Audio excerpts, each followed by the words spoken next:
This video is closed captioned. The United States severed its ties with England and the rest of Europe when it claimed its independence in 1776. But most of Europe and America have remained allies over the years, and its citizens enjoy traveling to these faraway lands on vacation.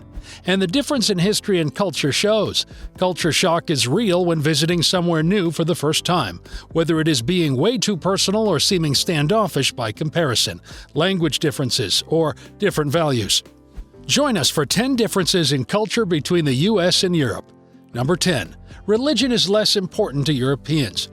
About 53% of Americans say that religion plays a critical role in their lives. In Poland, that percentage is almost half, and Poland has the highest percentage of those who place high importance on religion when considering all European Union nations. American politicians regularly allude to God, but European political figures rarely, if ever, reference religion. It's seen as taboo in many countries within Europe. The U.S. and many European countries have a separation between church and state, but some, like France and Greece, take it much more seriously. Lastly, a lack of belief in God is much more frowned upon in America than in Europe.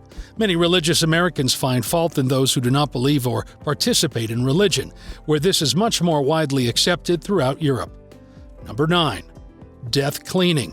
While this practice isn't used everywhere in Europe, this Swedish practice is quite practical. It's simple in concept. For those who are older and not necessarily in immediate danger of death, the process is designed to help someone go through their belongings, minimizing clutter. After the death of a loved one, it can be overwhelming to go through their belongings. The sheer amount of them and any emotional ties to objects can make it feel like a massive burden to organize for those left behind. This trend hasn't picked up in America and has a steep hill to climb to combat the materialistic and sometimes hoarding mentality that is pervasive in the United States. Number 8. Plastic surgery.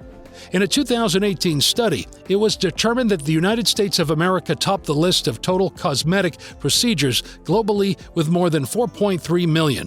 Europe barely makes the top 5, with Germany in the number 4 slot with fewer than 1 million surgeries. America and Brazil together accounted for nearly 30% of all cosmetic procedures globally that year. No other European country made the top 5 list. Even the types of procedures that are most explored and booked vary depending on the location. In the United States, liposuction, breast augmentation, and butt lifts are the most sought-after surgeries. Liposuction is still prevalent in Europe, but nose jobs are on the rise in the UK. In France, people seem to be more concerned about their receding hairlines. Depending on cultural priorities, pop culture, and views on beauty, the approaches to one's appearance in media help dictate what people prioritize in other locales. Number 7. Holidays and work ethic. By and large, Americans live to work, and Europeans work to live. This simple but startling difference in the approach to work-life balance results in generally happier, relaxed employees in work settings. On average, U.S. employees take off about 2 weeks each year, while those in Spain, France, Germany, and the UK take about 30 days.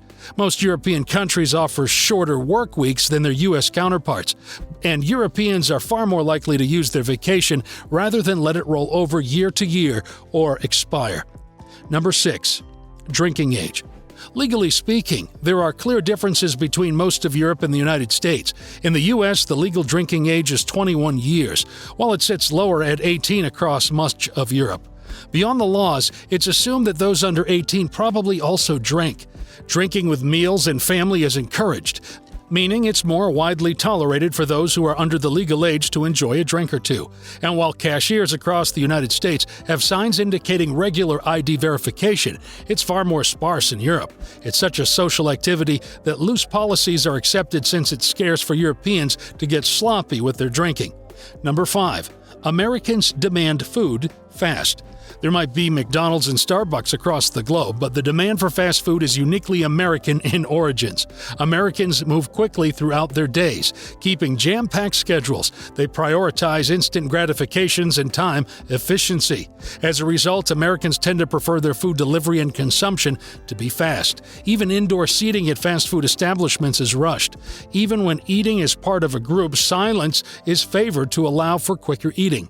Europeans, on the other hand, linger over their meals, making them social events where relationships are a priority. In France, for example, it's typical to have a 1 or 2 hour lunch break, allowing employees to relax and enjoy themselves at mealtime. Number 4. Europeans and Americans can't agree on cars. In Europe, it's rare to find someone who prefers an automatic car. Most vehicles in Europe sport manual transmissions, while Americans might struggle to drive a car with a manual transmission.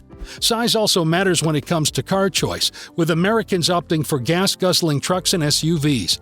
You'll be hard-pressed to find stretch limos in Europe, and instead, you'll see more compact cars like hatchbacks and wagons.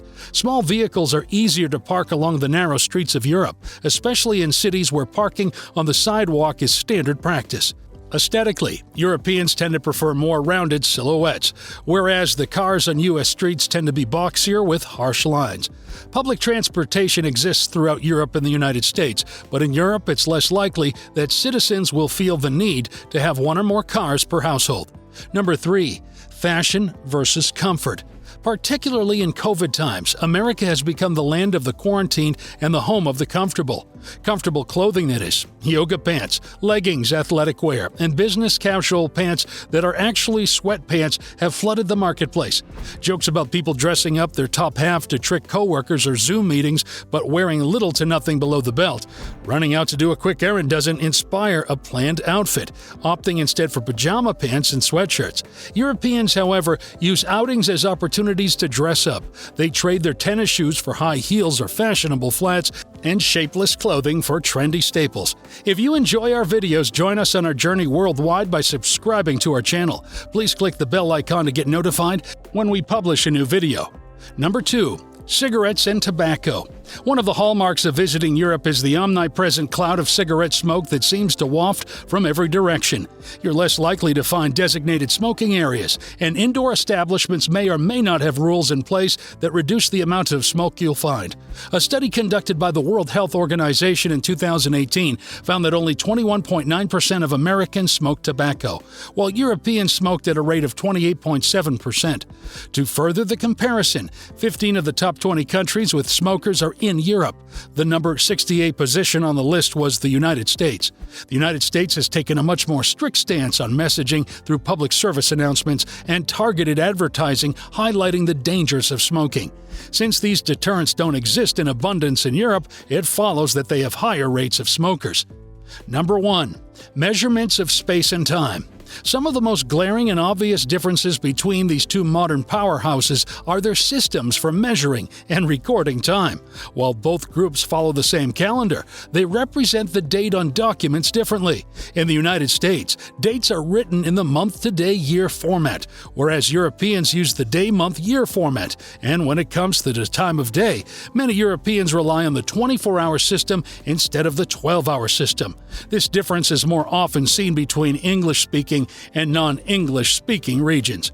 And when it comes to distance measurements, there are even more differences. All of Europe relies on the metric system, which measures things in liters, meters, and grams. Temperature is measured in degrees Celsius. Americans often learn the metric system in school, but abandon it for yards, miles, pounds, and degrees in Fahrenheit after they finish primary education. That's it for today's list. Are there shocking differences you noticed after you traveled throughout both regions?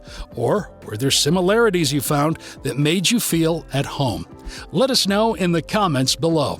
If you enjoyed today's video, please make sure to hit the like button before you go. And if you want to see more inspiring travel content like this, don't forget to subscribe to our channel and ring the bell to enable notifications.